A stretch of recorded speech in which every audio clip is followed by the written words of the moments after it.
Hello అండి. నా రాక్షసుడు పార్ట్ 37 లాస్ట్ ఎపిసోడ్ అండి. అప్పటికే ఆమె స్పృహ తప్పింది, కోమాలోకి వెళ్ళింది. నేను ఆమె ఫోన్లోని మెమరీ కార్డు తీసుకున్నాను, పక్కన దాచిపెట్టాను. ఇంతలో ఎవరు నా తలపైన బలంగా కొట్టారు. నేను స్పృహ తప్పాను. మార్నింగ్ నాకు స్పృహ వచ్చేసరికి ప్రతి ఒక్కరూ నేనే చేశాను, నేనే చంపాను అని చెప్పారు. నన్ను అరెస్ట్ చేశారు. నిజంగానే నాకు అసలు ఏమీ గుర్తులేదు. నాకు తెలీదు, నేనేం చెప్పాలో కూడా నాకు తెలియలేదు. పిచ్చి పట్టినట్టు అనిపించింది. ఎవరు నా మాట ఒక్కరు కూడా వినిపించుకునే స్థితిలో లేరు. అంతా నేనే చేశాను అంటూ నన్ను అందరూ కూడా బ్లేమ్ చేశారు. కావేరి చనిపోయినందుకు నన్ను అరెస్ట్ చేశారు పోలీసులు. కానీ టెస్ట్ చేసినప్పుడు చేసింది నేను కాదు అని నిరూపించబడింది. నేను ఇన్నోసెంట్ అని నన్ను వదిలేశారు. ఇంకక్కడ ఉండలేక నేను ఇక్కడికి వచ్చేసాను.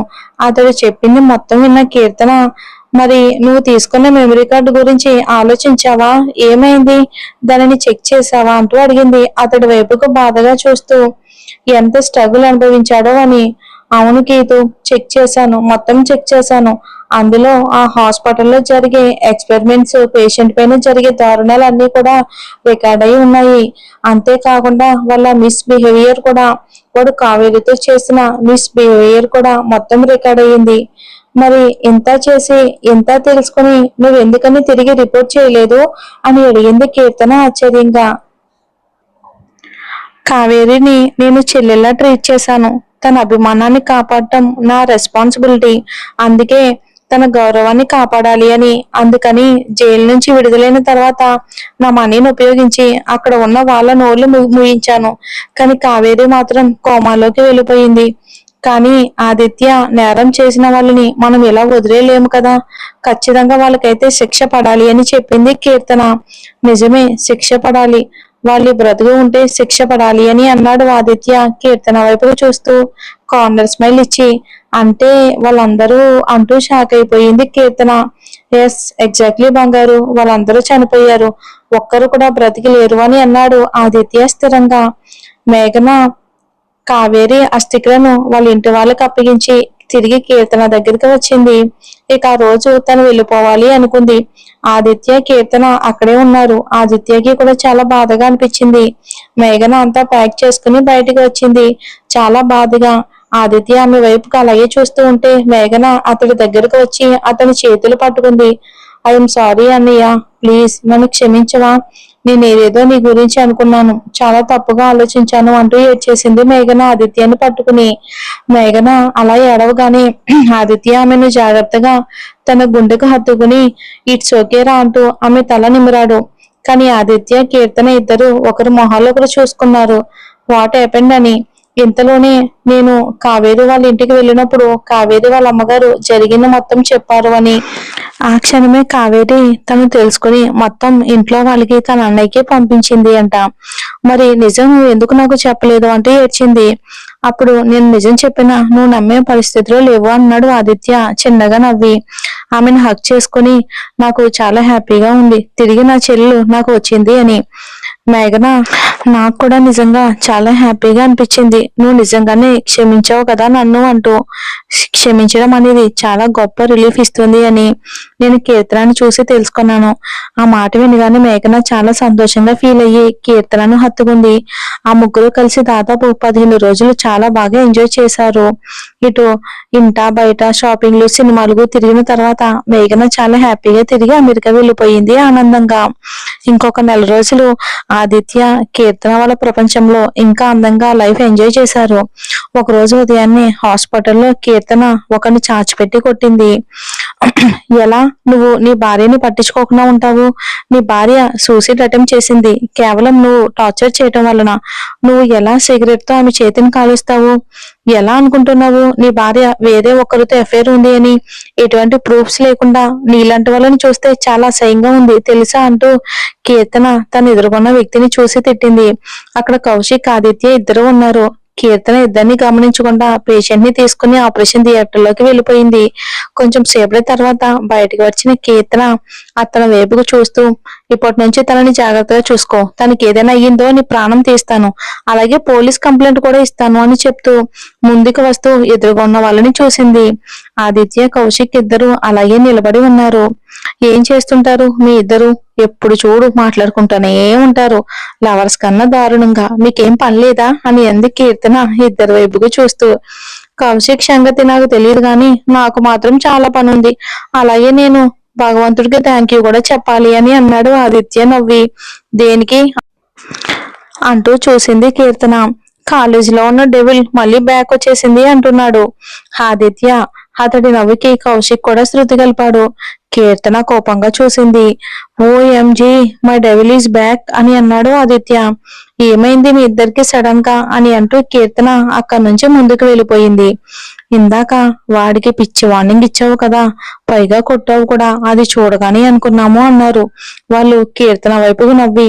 ఇక కౌశిక్ వెళ్ళిన తర్వాత ఆదిత్య తన దగ్గరికి వచ్చి, ఈ రోజు మనం ఒక ప్లేస్ కి వెళ్ళాలి, నువ్వు ఫ్రీగా ఉన్నావా అని అంది. నువ్వు అడగడం నేను ఫ్రీగా ఉండకపోవటమా? తప్పకుండా అన్నాడు ఆదిత్య నవ్వి. కీర్తన అక్కడి నుంచి తన క్యాబిన్ కి వెళ్ళిపోగానే ఆదిత్య కౌశిక్ కూడా వెళ్ళిపోయారు. ఇద్దరు మాట్లాడుకుంటూ కొంచెం సేపు వాళ్ళిద్దరూ హాస్పిటల్ డెవలప్మెంట్ గురించి డిస్కస్ చేసిన తర్వాత కౌశిక్ తన క్యాబిన్ కి వెళ్ళిపోయాడు. సాయంత్రం వరకు పనిచేసిన ఆదిత్య కీర్తన దగ్గరికి వెళ్లి ఆమెను పికప్ చేసుకున్నాడు. ఇద్దరు కలిసి ఓల్డేజ్ హోమ్ కి వెళ్లారు.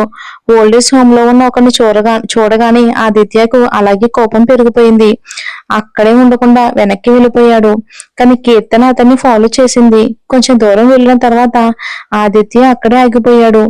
ఎందుకు కీర్తన, నన్ను ఇక్కడికి ఎందుకు తీసుకుని వచ్చావు అంటూ అడిగాడు కోపంగా.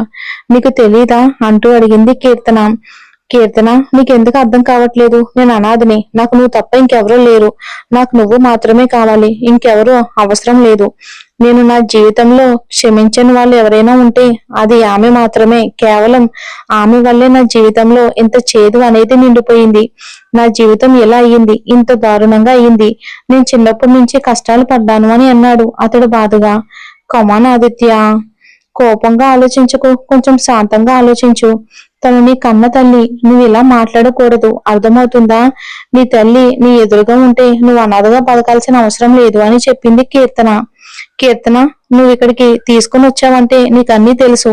తను నా కన్న తల్లి మాత్రమే కాదు, నా తండ్రిని మోసం చేసింది. అతను సూసైడ్ చేసుకోవడానికి కారణం అయ్యింది అంటూ అరిచాడు ఆదిత్య.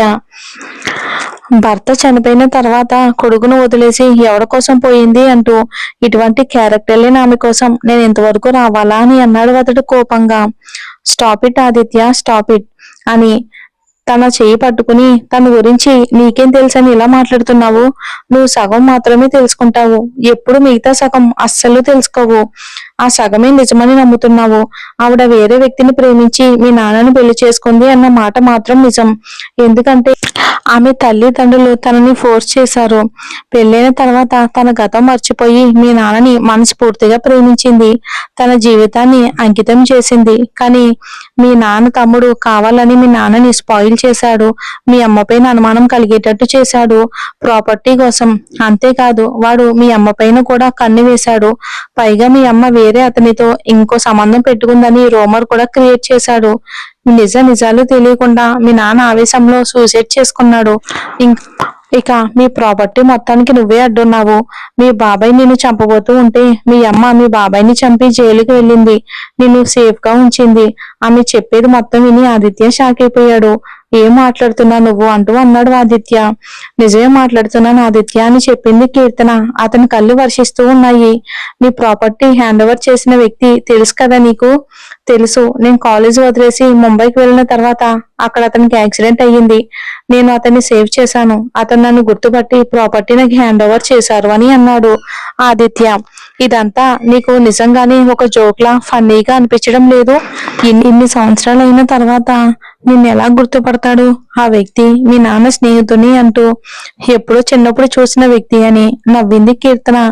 ఆదిత్య కన్ఫ్యూజ్ అయిపోతే, ఆయన ఎవరో కాదు, మీ అమ్మని ఇంతకు ముందు ప్రేమించిన వ్యక్తి. మీ అమ్మ ఆయన్ని హెల్ప్ అడిగింది. ఇక అతడు నీ కోసం వెతుకుతూనే ఉన్నాడు.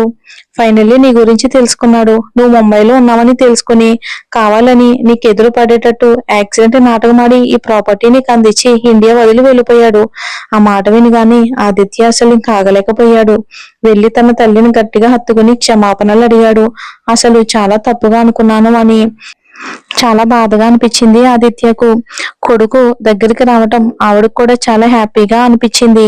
ఆ తర్వాత అక్కడ వాళ్ళతో మాట్లాడి తన తల్లిని ఇంటికి తెచ్చుకున్నాడు ఆదిత్య. ఫైనల్ గా అంతా హ్యాపీగా అవుతుంది అనిపించింది. సాయంత్రం అందరూ ఇంటికి చేరుకున్న తర్వాత తన సెల్ కి వచ్చిన మెసేజ్ చూసి కీర్తన ఇంకా సంతోషపడిపోయింది. వర్ష ప్రెగ్నెంట్ అన్న విషయం తెలిసి కౌశిక్ కూడా విషయం చెప్పాడు కీర్తనకి. ఇంకా ఇంకా హ్యాపీగా అనిపించింది. కానీ అది చూసిన తర్వాత ఆదిత్యకి కొంచెం బాధగా అనిపించింది. తన వల్ల తన బేబీ చనిపోయింది అని. ఆ వీడియో చూసినప్పటి నుంచి కీర్తన అలాగా మౌనంగా ఉండిపోయింది కొన్ని క్షణాలు. తర్వాత బాల్కనీలోకి వెళ్లి పైన ఉన్న ఆకాశాన్ని నక్షత్రాన్ని చూస్తూ ఉంది. ఆదిత్య తన తల్లిని తిని మెడిసిన్స్ వేసుకో. ఇక తర్వాత ఆదిత్య నేరుగా కీర్తన దగ్గరికి వెళ్ళాడు. ఆమె అలాగే ఉంది. తనని ప్రేమగా హత్తుకుని నుదుటిపై ముద్దు పెట్టుకున్నాడు. కీర్తన అతడి వైపుకు తిరిగింది. ఆమె కళ్ళల్లో కన్నీళ్లు చూసి బాధపడ్డాడు.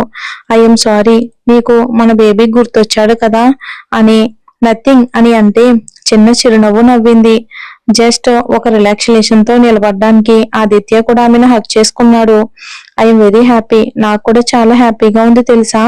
నా జీవితం మొత్తం మారిపోయింది. నా ప్రేమ నాకు దొరికింది. నా చెల్లెలు నాకు దొరికింది. ఫైనల్లీ నా తల్లి నాకు దొరికింది. నా బెస్ట్ ఫ్రెండ్స్ నాకు దగ్గరికి వచ్చారు. నాకు కొత్త ఫ్యామిలీ వచ్చింది. ఇదంతా కేవలం నీ వల్లే కీర్తన, కేవలం నీ వల్లే.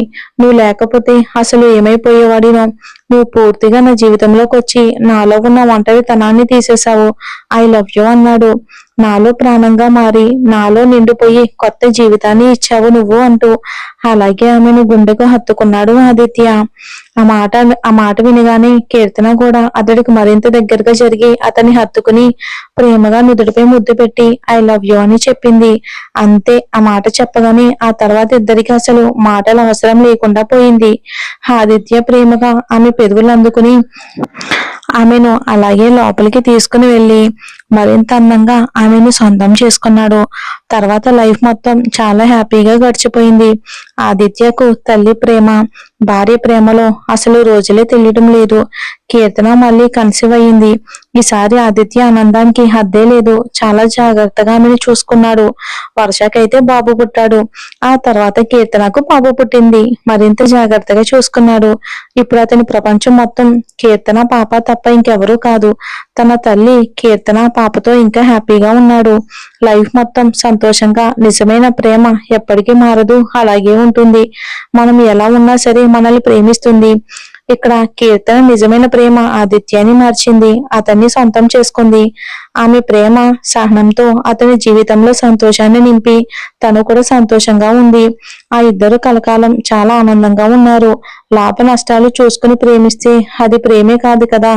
కీర్తన ఆదిత్యాల love for ever and ever. మరి శుభం. ఈ స్టోరీ ఇక్కడితో ఎండ్ అయిపోయింది. మరో సరికొత్త స్టోరీతో మళ్ళీ మీ ముందుకు వస్తాను. Thanks for watching.